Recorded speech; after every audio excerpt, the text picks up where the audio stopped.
రేవంత్ రెడ్డి అన్న మీకు దండం పెడతన్నా. ఏదైనా సరే ఇండియాలో ఫ్రీగా వస్తే ఫినాయిల్ తాగే మేము లేడీస్ మేమే చెప్తున్నాం. ఏమనంటే కరెంటు ఫ్రీ తీసేయి, బస్సు ఫ్రీ తీసేయి. బస్సు ఎక్కుదామని ఎక్కితే బస్సులో పొట్టు పొట్టు కొడుతుండ్రు తెలుసా. మనుగురు పోవాల్సినోడు కొత్తగూడెం బస్ ఎక్కుతుండు, కొత్తగూడెం పోవాల్సినోడు మనుగురు బస్ ఎక్కుతుండు. ఏంటిరా ఈ అగాత్యం అంటే, ఇది బస్సు ఫ్రీ అని చెప్పి యాడంటే ఆడ ఆపుతుండ్రు. ఒకవేళ బస్సే ఎక్కినాం, అక్కడ ఒక అందమైన అబ్బాయి ఉన్నాడు, అయినా ముందు ఆధార్ కార్డు తీసిస్తే ఆధార్ కార్డులో ఫోటో చూస్తుండ్రు.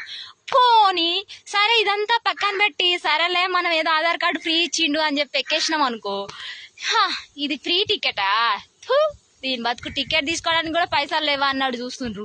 కాబట్టి బస్సులు ఫ్రీ తీసేయన్నా నీకు దండం పెడతా. ఎందుకంటే మా ఇదంతా పక్కన పెడితే అమ్మాయిలు రెడీ అయి బయటికి వెళ్ళేది ఎందుకు? అబ్బాయిలు చూడడానికే కదా. ఆ రోడ్లెమ్మటి, ఆ సూర్యాపేట రోడ్లెమ్మటి, ఆ నల్గొండ రోడ్లెమ్మటి, హైదరాబాద్ రోడ్లెమ్మటి ఎక్కడ పడితే అక్కడ బస్ స్టాపుల్లో చెమటలు గారి, పౌడర్ పోయి, లిప్స్టిక్ కారిపోయి, బొట్టు చెదిరిపోయి, జుట్టు ఎగిరిపోయి ఇన్ని రకాలుగా హింసపడేది మేము. తర్వాత బస్ ఎక్కిన తర్వాత మమ్మల్ని ఎవరు చూసలేరు అబ్బాయిలు తెలుసా.